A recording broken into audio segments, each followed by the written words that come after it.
저기 IMF 몽골 주재 대표 윤석현입니다. 이런 귀한 자리에 초대해 주셔서 감사합니다. 오늘 저는 잠깐 한 20분 정도 그 몽골의 경제 동향과 전망에 대해서 말씀을 드리려고 합니다. 근데 내용은 여러분들이 다 익히 아시는 내용이라 뭐 새로운 것은 없습니다. 그러나 좀 구조적으로 저희가 한번 볼 내용이 있나 해서 같이 한번 나눠보고자 합니다. 네, 먼저 저희가 전망을 하기 전에 과거에 어떤 일이 있었는지 먼저 살펴보는 게 중요하고요. 2022년 경제 상황을 좀 살펴보면은요. 일단은 2021년 코로나가 한참 중에 2021년 하반기에 갑자기 중국 국경이 닫히게 되면서 갑자기 몽골의 가장 큰 그 무역 상대방인 중국으로의 수출이 갑자기 폭락을 하게 됩니다. 특별히 석탄 수출이 갑자기 폭락을 하게 돼서 보통 몽골이 1년에 중국에 대해서 석탄 수출하는 게 한 3,600만 톤 되는데 이게 2011년에 갑자기 국경이 닫히면서 반으로 줍니다. 1,800만 톤 정도로 줄었습니다. 참고로 석탄이 어느 정도 몽골 경제에 중요하냐고 저희가 좀 살펴보면 잔내 말씀을 드리면 예를 들어서 작년 한 해 2022년에 몽골의 총 수출액이 125억 불이었습니다. 125억 불 중에 석탄이 차지하는 비율이 65억 불, 석탄이 거의 반이 넘습니다. 그래서 그리고 또 다른 중요한 광물 구리 수출이 약 한 25억 불 됐었거든요. 그러니까 석탄하고 구리를 합쳐서 작년에 수출이 90억 불이 됐고 전체 수출 125억 불에 거의 한 75%를 차지합니다. 그러니까 몽골 경제는 석탄과 구리 생산과 수출이 어떻게 되느냐에 따라서 크게 좌우가 되는데 2021년에는 국경이 닫힘으로 인해서 석탄 수출이 절반으로 줄어들게 되고 그로 인해서 성장세가 크게 떨어졌습니다. 그래서 2021년에 경제 성장세는 1.6%밖에 되질 않았습니다. 근데 1.6%가 더 왜 문제가 되냐면 2020년 코로나가 시작이 됐을 때는 여기 이제 락다운이 시작되고 내수 경기도 다 죽을 수밖에 없게 되고 코로나 방역 때문에 내수가 죽으면서 역성장을 했습니다. 그래서 2020년에 국민 총소득이 약 5% 정도 감소를 했는데 적어도 감소를 했었고 2021년에 조금 더 코로나 방역이 완화되면서 성장을 했어야 되는데 중국 국경이 닫히는 그런 어려움 때문에 성장이 1.6%밖에 되질 않았습니다. 더더욱이 안타까운 것은 제가 요즘 하살표로 이게 지금 저희가 분기별 성장을 민간 소비, 그 다음에 투자, 수출, 그 다음에 정부 소비, 그 다음에 재고 증가, 그 다음에 수입 이렇게 해서 제가 색깔별로 나누어 봤는데요. 2021년에 하반기에 보면은 남색으로 표시된 게 재고 증가입니다. 기본적으로 중국 국경이 닫히고 인해서 수출이 안 되니까 그렇다고 공장을 안 돌릴 수는 없고 광산을 안 돌릴 수는 없기 때문에 생산은 계속 했습니다. 생산을 해서 이게 재고로 증가가 된 것이죠.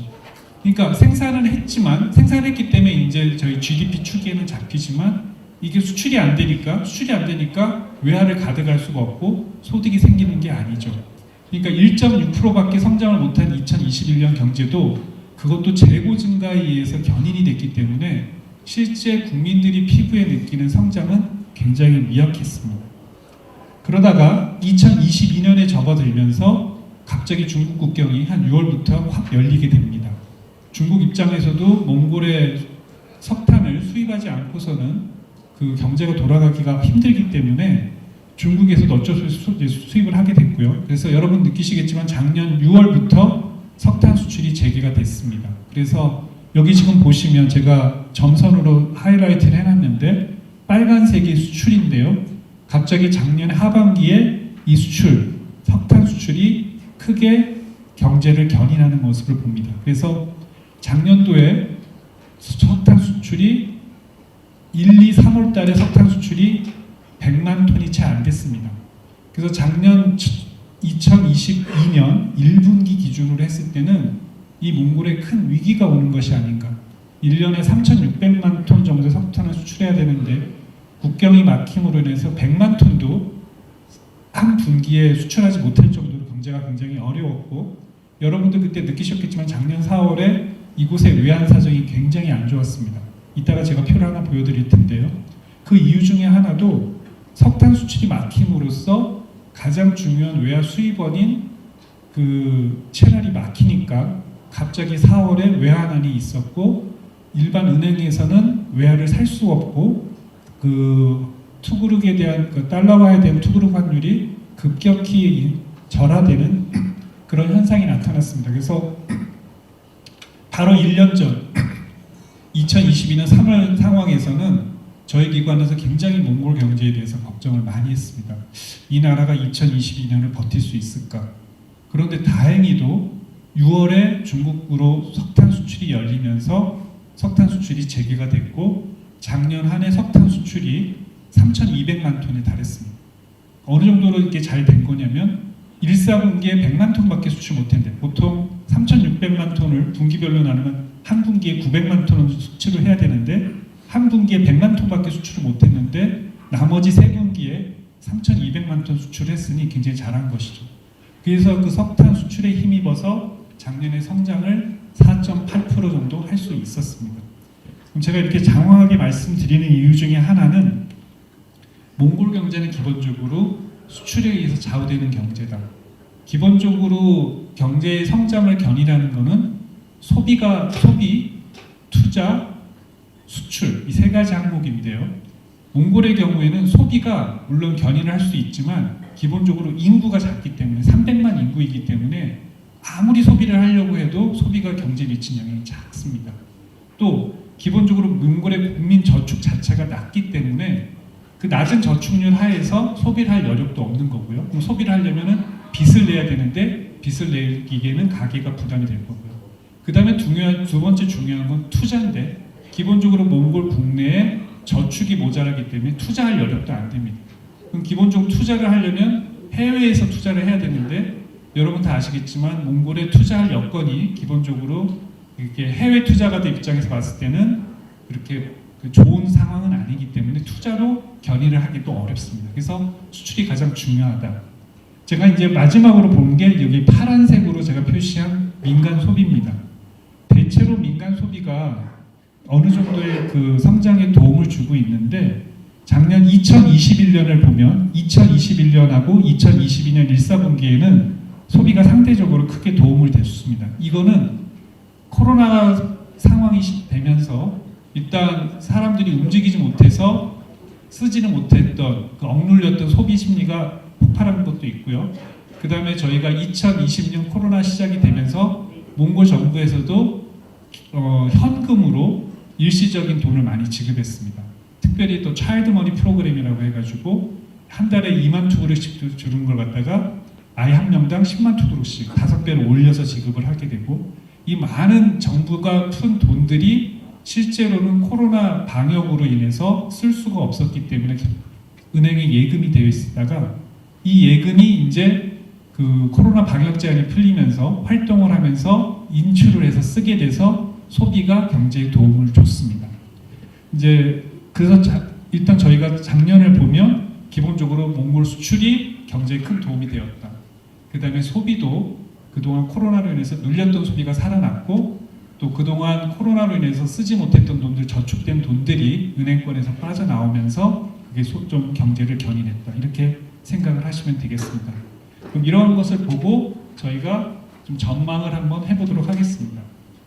기본적으로 몽골은 작은 경제이기 때문에 몽골 자체적으로 전망을 하기가 어렵습니다. 그래서 일단 주변 환경을 봐야지만 몽골이 올해 어떤 상황이 될지를 볼 수가 있습니다. 기본적으로 저희가 저희 IMF에서 2022년 작년 경제를 전망을 했을 때는 2022년에 팬데믹 상황이 끝나기 때문에 2022년 경제 성장률은 2021년보다 좋을 것이라는 게 저희의 당초 생각이었습니다. 그런데 뚜껑을 열어보니까 여기 지금 2021년 그 세계 경제가 6% 성장을 했는데요. 2022년에는 저희 예상과 달리 반쪽밖에 성장을 못했습니다. 3.4%. 이유는 생각하지 못했던 두 가지 요인이 있었습니다. 먼저 하나는 러시아 우크라이나 전쟁. 그 러시아 우크라이나 전쟁은 진짜 그 전망을 했을 때 생각하지 못했는데 갑자기 터지면서 1년 전에 터지면서 이게 세계 경제에 악영향을 줬고요.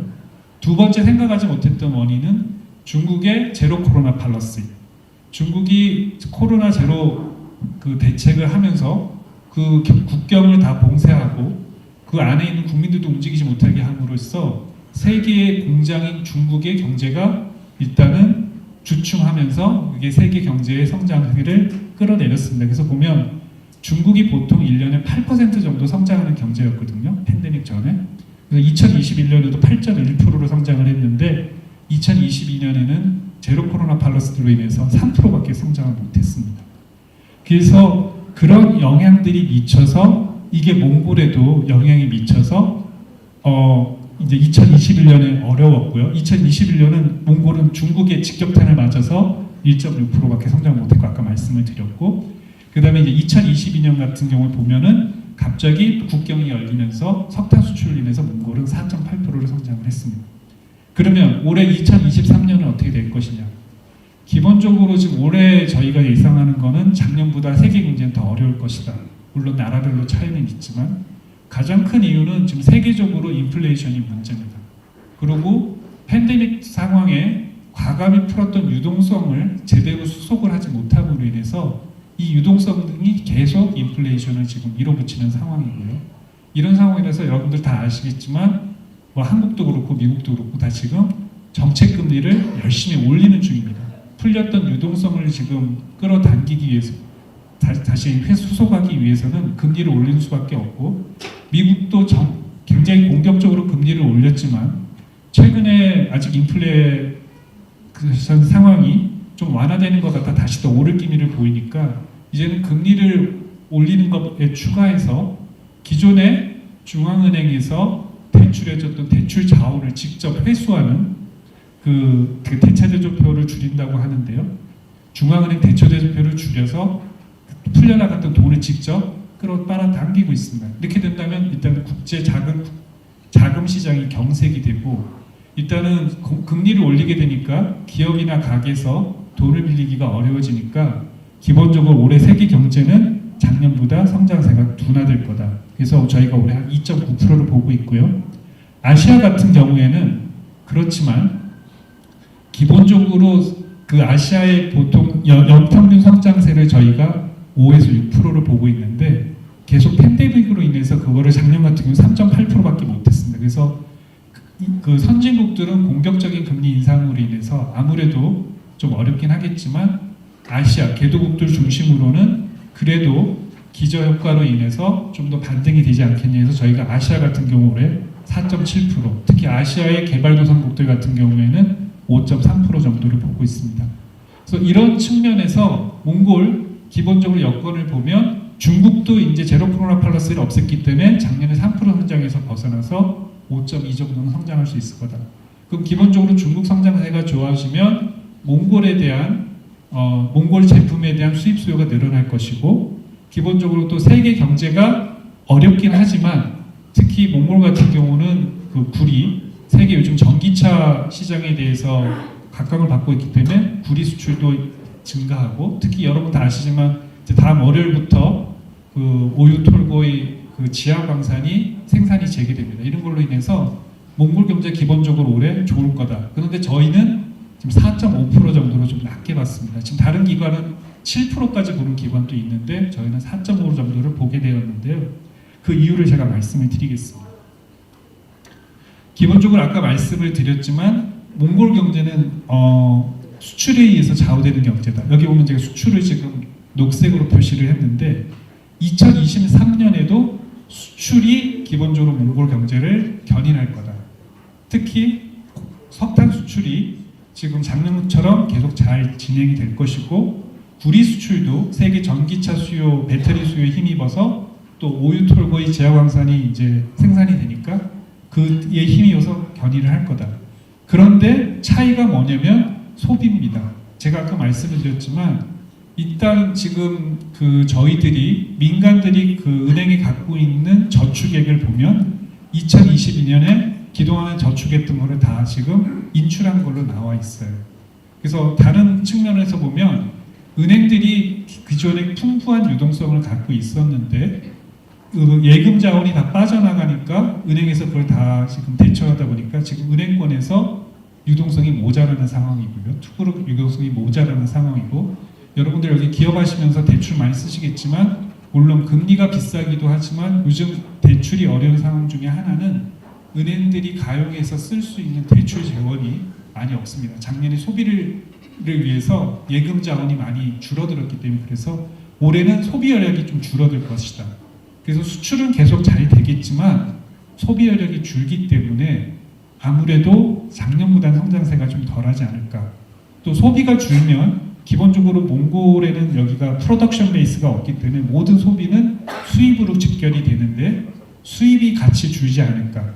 그래서 기본적으로 몽골 경제는 수출이 늘어나면 수입도 같이 늘어나는 구조인데, 올해는 수출은 작년처럼 그런 견조한 기조를 유지할 때 수입은 작년보다는 줄 것이다. 저희가 그렇게 보고 있습니다. 다만 저희가 지금 4.5%를 전망하고 있는 근거에는 석탄 수출이 작년처럼 한 3,200만 톤 될 것이다. 근데 지금 정부는 올해 석탄 수출 목표를 4천만 톤으로 잡고 있어요. 현재 지금 1월, 2월 달 지금 석탄 수출 돼가는 상황을 보면 지금 1월 달에도 대략 한 350만 톤 정도 수출이 됐고 2월 달에도 한 400만 톤 가까이 수출이 됐기 때문에 이 트렌드가 계속 간다면 정부 목표는 4천만 톤도 가능할 것 같거든요. 만약에 그렇게 가능하다면 그 경제 성장률이 만약에 저희가 4.5로 보지만 6%까지도 가능할 것 같습니다. 다만 이 지금 성장세에 지금 가장 큰 좀 또 다른 또 이제 복병이 있을 수 있는데요. 기본적으로 수출에 좌우되지만 이 수출이 광물이고 광물이 그 수출 가격에 의해서 크게 좌우됩니다.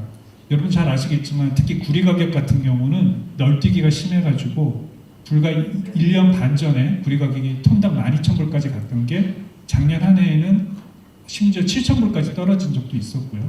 저희가 지금 보는 구리 가격 전망은 올해 대략 구리 가격이 7,000~8,000불은 유지할 것이다 이렇게 생각을 하는데, 지금 세계 경제가 하도 불확실하기 때문에 구리 가격이 확 폭락을 하면 저희가 생각했던 4.5% 성장보다도 못할 수가 있습니다.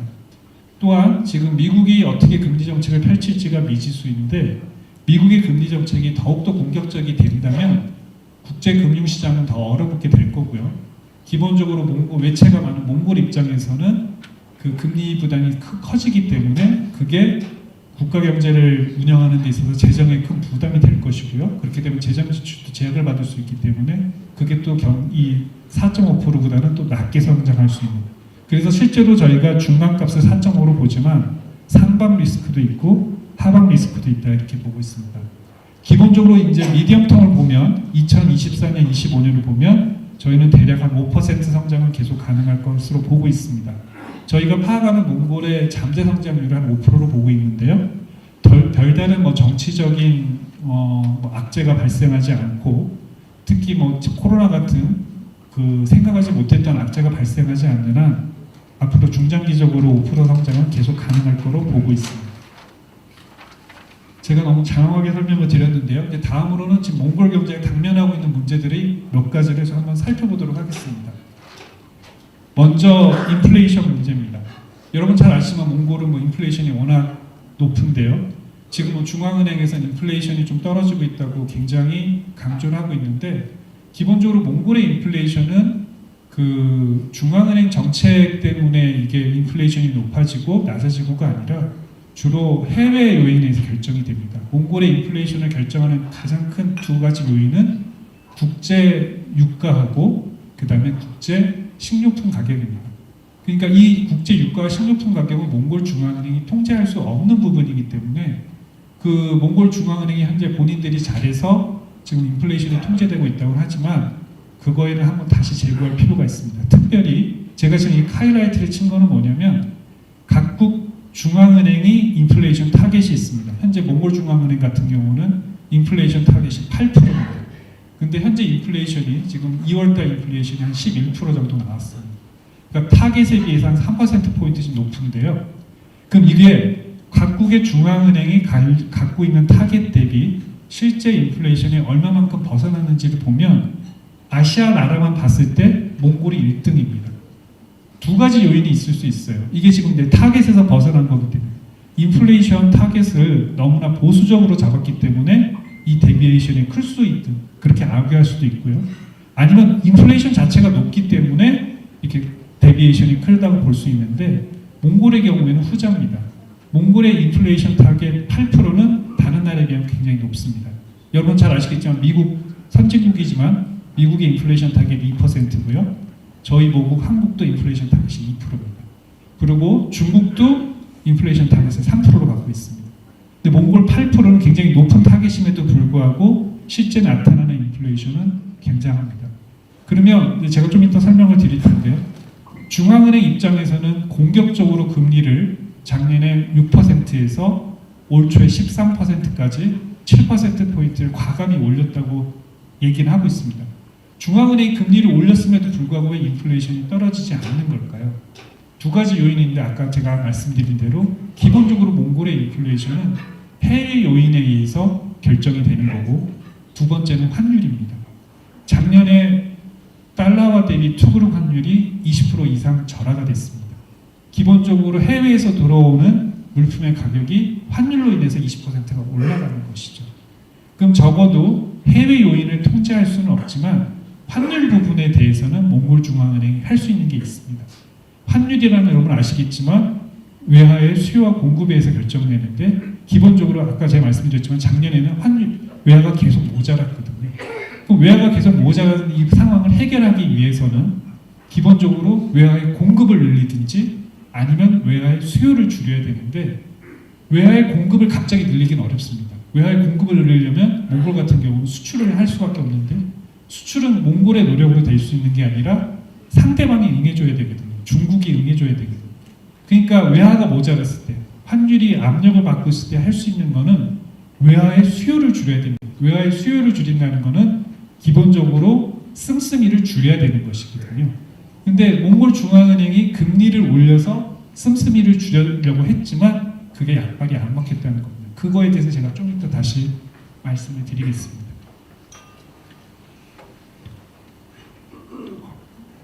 제가 여기 지금 차트를 하나 그렸는데 그 외환 시장계 차트를 그렸는데 이게 지금 무슨 연유인지 안 나오네요. 그럼 제가 이것만 갖고 설명을 하겠습니다. 기본적으로 몽골이 수출로 먹고 사는 나라인데 수출이 늘면 기본적으로 안에 그 생산 베이스가 없기 때문에 수입도 같이 늘고 있습니다. 기본적으로 몽골이 경상수지가 그러니까 외환수지가 적자인 게 문제거든요. 그러니까 2022년만 보면 상품 수출은 흑자를 거뒀습니다. 그러니까 광물 수출이 잘 돼서 상품 수출만으로는 상품 수출로만은 11억 불 흑자를 보였거든요. 근데 기본적으로 예를 들어 석탄 수출을 하려면 석탄을 갖다가 그 광산에서 국경까지 옮겨야 되는데 그거를 몽골 수송업체가 하는 게 아니라 중국 수송업체가 담당을 하게 되고 마찬가지로 이 수출과 관련돼서 진행되는 모든 뒤에 후방 서비스 내용들을 몽골 자체에서 감당이 안 되기 때문에 그런 서비스 수지, 그런 서비스 비용으로 지출되는 적자가 작년 같은 경우 대략 43억 불이었습니다. 그러니까 상품 수출에서 11억 불 흑자가 났는데 서비스 수지에서 43억 불 적자가 나서 전체적으로는 대략 한 30억 불 적자가 났거든요. 근데 이게 작년 한 해 현상만이 아니라 매년 되풀이되는 현상입니다. 매년 되풀이되는 현상이니까 기본적으로 외화가 모자란 것이죠. 그러면 중앙은행이 외화를 충분히 갖고 있으면 문제가 해결되는데 지금 몽골 중앙은행이 갖고 있는 외화가 대략 35억 불입니다. 몽골이 한 달에 대략 수입하는 수입액이 909억 불이거든요. 그럼 35억 불 하면 대략 4달치 수입을 감당할 수 있는 외환보유액이 작은 것이죠. 기본적으로 외환보유액이 작으면 어떻게 해야 되느냐? 그러면 기본적으로 환율을 올린다고 광물 수출이 잘 되는 건 아니거든요. 광물 수출은 상대방 국가가 중국이 얼마만큼 수입을 하겠느냐에 의지에 달린 거지 그 환율을 막 올린다고 해서 석탄 가격을 내린다고 해서 수출이 막 올라가고 그러진 않거든요. 물론 다른 상품 같은 경우는 그렇지만 광물 같은 경우는 환율에 큰 영향을 안 받습니다. 그러면 기본적으로 이런 외환이 모자르면 이 수지를 개선하려면 외화의 공급을 늘릴 수가 없으니 외화의 수요를 줄여야 되고 결국 수입 수요를 줄이는 것만이 몽골의 구조적인 문제를 해결하는데 기본적으로 이게 몽골이 어렵습니다.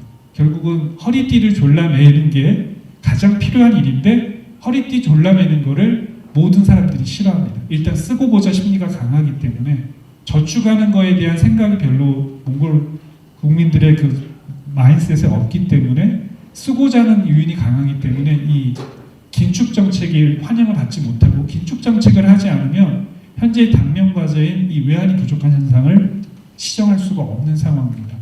그걸 제가 여기 외환시장 기획으로 더 보여드리려고 했는데 그 차트가 여기 나오질 않아서 좀 아쉽습니다. 그 다음에 또 한 가지를 이제 또 보면은요, 몽골의 빚입니다. 몽골의 빚을 저희가 아시아 국가들로 비교해 보면 몽골이 뭐 몰디브나 스리랑카보다는 경제 대비 빚은 낮은 상태입니다. 지금 뭐 몰디브, 스리랑카 다 지금 위기 상태라서 이제 IMF 프로그램을 곧 받을 예정이거나 협상 중인 국가들인데요. 몽골의 문제는 뭐냐면 저 빨간색으로 표시된 거, 빚 중에 외채의 비중이 너무 많다는 겁니다. 기본적으로 저축이 없었기 때문에 국내에서 빚을 낼 수가 없었던 것이죠. 국내에서 빚을 내려도 누가 그 빚을 떠안아줘야 되는데 가계가 저축이 없기 때문에 몽골 정부가 빚을 내고 싶어도 국내에서 빚을 낼 수가 없었고 해외에서밖에 빚을 낼 수밖에 없었거든요.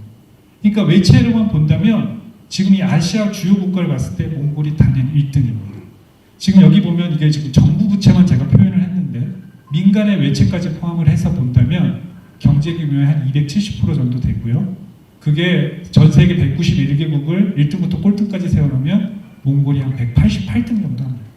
그만큼 외채 의존도가 높은 나라입니다. 외채 의존도가 높으니까 결국 외채 원리금을 갚아야 되는데 지금 계속 외환은 모자란 상황이거든요. 그러니까 IMF에서 환영받지 못할 정책을 계속 얘기하는 게 긴축을 얘기할 수밖에 없는 게 일단은 지금 계속 적자 인생인데 적자를 계속 적자를 내서 해결하기보다는 일단 적자 인생을 해결하고 새로운 출발을 해야 되는데 그게 지금 몽골이 어려운 것 같습니다. 끝으로 두 가지만 말씀드리고 제가 말씀을 줬겠습니다. 20분 말씀드린다는데 제가 너무 많이 말씀드렸는데 몽골 중앙은행이 작년에 거의 정책금리를 6%에서 13%까지 7%포인트를 올렸습니다. 이게 지금 파란색이고요. 지금 보면은 여기 빨간색이 대출 이자율입니다. DC라는 건 도메스틱 크레딧, 도메스틱 커런시, 그러니까 투그룹으로 그 실제 은행에서 대출해준 이자율인데, 그러면 지금 보면 몽골 중앙은행에서 정책금리를 거의 7%포인트, 13%까지 올렸지만 대출 이자율은 거의 올라가지 않습니다. 결국 중앙은행이 이자율 정책을 하는 거는 대출 금리도 같이 올려서 대출할 유인을 줄이는 것이죠. 근데 몽골은 왜 그러느냐? 여러분들이 잘 아시지만 몽골의 모기지 프로그램이 있습니다. 이 모기지 프로그램은 6% 금리로 고정이 되어 있습니다. 아무리 중앙은행이 금리를 바꿔도 이 모기지 금리는 항상 6%입니다. 이 모기지가 전체 은행들 대출 여신의 현재 지금 신규 대출의 70%를 차지하는데요. 모기지 금리가 묶여있기 때문에 다른 금리가 움직인다 하더라도 모기지 금리가 플랫이기 때문에 별로 움직이지가 않습니다. 특히 모기지 금리는 6%로 지금 딱 못 박혀있기 때문에 인플레이션 11%인 상황에서 이 모기지는 받는 사람이 무조건 돈을 버는 구조입니다. 그러니까 굉장히 가수요도 많고요. 또 이 모기지가 현재 몽골의 그 건설 경기를 살리고 있는데 이 모기지 정책 금융이 나감으로 인해서 기본적으로 건설 경기가 지탱이 되고 모든 건설의 원 부자재는 다 중국에서 와야 되는데 이게 수입 수요로 연결이 됩니다. 결국은 이 모기지를 해결하지 않고서는 지금 몽골의 기본적으로 당면한 경상수지 적자를 해결할 방법이 없어요. 그래서 저희가 얘기하는 건 모기지 금융을 바꿔야 되는데 모기지 금융을 없애라는 게 아닙니다. 기본적으로 저쪽 게르 디스트릭트에서 사시는 어려운 분들 이쪽 그 옛날 구식 아파트로 옮길 수 있도록 돕는 건 저희가 환영이지만 여기 현재 아파트 사시는 분들이 자회성이 아주 좋은 아파트로 이사 가는데 모기지 금융을 줄 필요까지는 없다 생각이 되거든요. 그러니까 선별적인 모기지 지원을 해달라고 요청을 하는데 그 몽골의 그 평등 의식이 워낙 강하기 때문에 그게 받아들여지고 있지 않는 것 같습니다.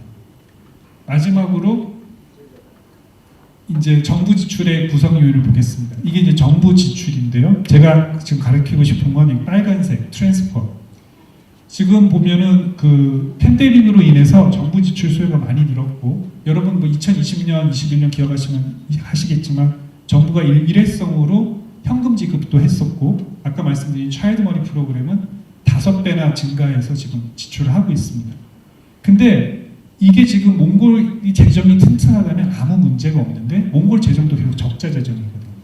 그럼 적어도 지금처럼 대외적으로 경상수지가 계속 나고 외환이 모자란 상황에서 일단은 허리띠를 조르기 위해서는 어디서 줄줄 세고 있는지를 봐야 되는데 그 중에 하나가 차일드 머니 프로그램입니다. 작년 같은 경우 차일드 머니 프로그램을 나간 돈을 달러화로 환산하면 대략 6억 불 정도가 나갔습니다. 6억 불 정도의 돈이 몽골 경제에 굉장히 크거든요. 제가 아까 말씀드렸지만 한 달에 몽골이 수입하는 돈이 9억 불입니다. 그러면 대략 1년에 한 110억 불 수입하는데 거기에 6억 불 돈, 물론 작기는 작은 돈이지만 한 6% 되는 돈인데 이게 지출하면 바로 쓰고 쓰게 되면 수입을 해야 되니까 바로 이게 수입수요로 가거든요. 저희가 몽골 정부에 요청하는 건 이 차일드 머니 프로그램이 너무 크다. 몽골 재정에 비해서. 이걸 반으로만 줄여라. 3억 불로만 줄여도 너희들이 3억 불의 외화를 절약할 수 있다. 지금 몽골 중앙은행에서 외환 보유액 늘리려고 매일매일 노력을 하고 있는데 한 달에 늘어나는 외환 보유액이 기껏 해야 500만 불, 1000만 불 이 정도밖에 안 늘어나거든요. 그 중에 3억 불이라는 돈이 굉장히 큰 돈입니다. 그런데 이제 기본적으로 국민들은 잘못 인식을 해서 저희가 얘기하는 건 차일드 머니 프로그램을 하위 50%에만 줘라 이 얘기를 하는데 이게 어떻게 설명이 잘 못 돼서 차일드 머니 프로그램을 IMF가 반대하는 식으로 오해를 하고 있습니다. 절대 그게 아니거든요. 어려운 사람에 대해서 선별 지원은 저희가 적극 찬성이지만 아무 문제 없이 사는 부자들한테까지 그 아이들을 위해서 한 달에 10만 투구르씩 받는 거는 재정에 대해서 너무 극심하다. 그런 점을 지적하고 싶습니다. 제가 너무 많이 길게 설명했는데 이상입니다. 네, 감사합니다. 네, 제일 어려운 게 환율 전망입니다. 그래서 저희는 환율 전망을 하지는 않습니다. 근데 간단히 말씀드리면 제가 이제 공급 여건과 수요 여건을 같이 말씀을 드릴게요. 예를 들어서 2022년 같은 경우는 환율이 한 20% 떨어졌는데 대부분 그게 상반기였습니다. 석탄 수출길이 막히면서 외환이 모자라게 되고 외환이 모자라다는 게 시장에 퍼지게 되면서 시장에 가수요가 붙었거든요. 진짜 외화가 필요해서 결제하기 위해서 외화를 사는 사람보다 외화가 필요 없는데도 불구하고 자기 재산을 지키기 위해서 투그룹으로 된 예금을 외화로 바꾸려는 수요가 강했거든요. 그런 거기 때문에 작년에 20%가 올랐습니다. 보통 몽골의 일주일의 외환 거래량이 한 2억 불 정도 됩니다. 2억 불 정도 있으면 수요와 공급이 맞습니다. 근데 작년 4월 같은 경우는 수요가 10억 불까지 일주일에 10억 불까지 치솟았습니다. 그러니까 중앙은행 입장에서는 그 10억 불 수요를 다 맞춰주기가 아까 말씀드렸지만 35억 불 외환 보유액 들고 있는데 일주일에 10억 불씩 주면 3주면 끝이 나거든요. 그러니까 중앙은행에서 공급을 할 수 없어서 손을 들게 됐고 그렇게 되니까 마켓은 패닉이 빠지고 거래가 안 되는 그런 상황이 되었거든요. 지금 이제 보면은 현재 아까 말씀드린 대로 석탄 수출이 잘 되고 있습니다. 그래서 여러분 보시겠지만 은행에서 외화를 매일 그 고객별로 제한 없이 조금씩 그 파는 한도를 조금씩 높이고 있는 이유 중에 하나가 그 은행들의 외화 사정이 좋아지고 있다는 측면이죠. 그러니까 일단 올해 공급 측면을 봐서는 작년보다는 좋은 게 사실입니다. 그러면 이제 수요 측면을 봐야 되는데 저희들이 예상을 하기에는 지금 재정이나 통화나 모두 긴축 정책을 하고 있기 때문에 수입 수요가 주류리라고 보고 있지만 아까 제가 대표적으로 말씀드리지만 모기지금융은 계속 지금 진행이 되고 있거든요. 외환의 수요가 계속 있기 때문에 이 긴축 정책의 효과가 어떻게 나타나느냐에 따라서 수요가 어떻게 나타나느냐 사람들이 갑자기 패닉해서 가수요가 나타나느냐 아니면 그런 가수요가 없느냐에 따라서 환율이 결정될 것 같습니다. 그 정도면 제가 말씀을 드린 것 같습니다.